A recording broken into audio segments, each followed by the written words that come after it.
Challenge said if any of you have found this small notebook. I had it for a while, you would guess where it was from. This is my story, how we managed to get to Killdane.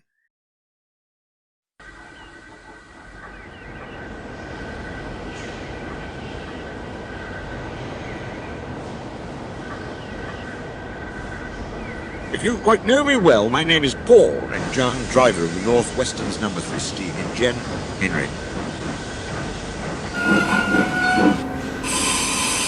It all began when we were assigned with a return goods train to Croc. We departed at vicarstown around 20.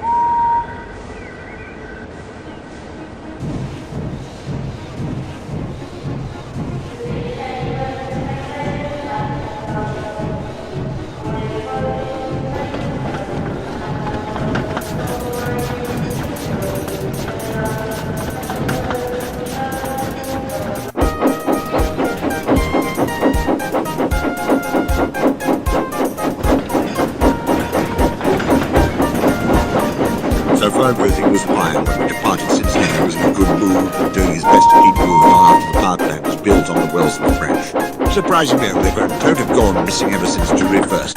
A few nights before it Ward told Henry about something suspicious going on at the ironworks.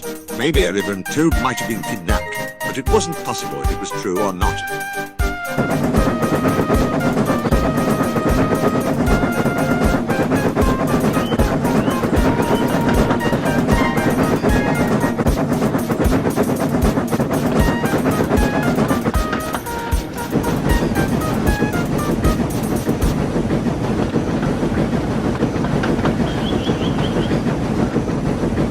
After we went past the Storby Road, that's when we heard the sirens.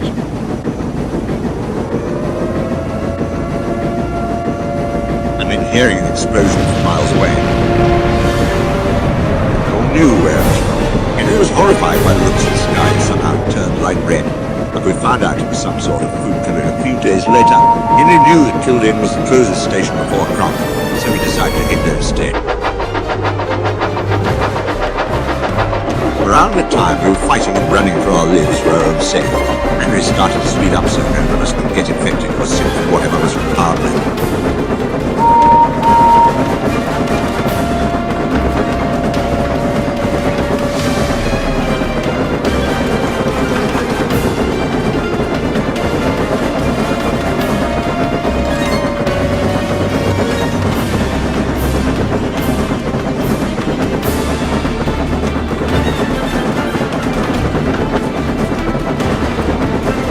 Gordon passed by the express in the opposite direction.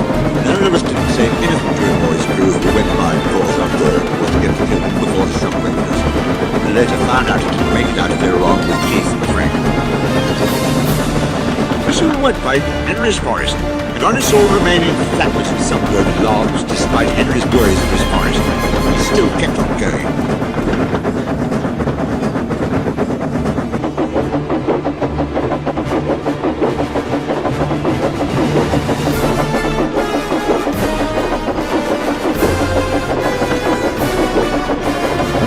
I told Garrett to keep the shouldering tall, making sure to check the water pressure since we need to keep Henry safe from not overheating or derailing him.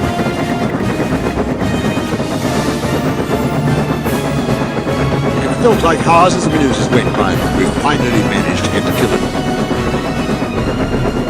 And slammed on the brakes so we won't overshoot the station or crash into a siding. Thankfully, we were switched to section 3 of the station and keep releasing the brakes on and off so Henry's wheels won't slip on the rails. But thankfully, we managed to slow down when we came to a stop. Henry was nearly out of breath, but still thankfully managed to survive around the first day. He hoped that Gordon, Ed Ward and the other Indians would be alright during this fallout. When the shockwave came after we went by Henry's forest, Garrett nearly fell out from the cab. I managed to grab his hand and pull him back inside. He was very thankful because, without my quick thinking, the situation would have gotten worse without Garrett.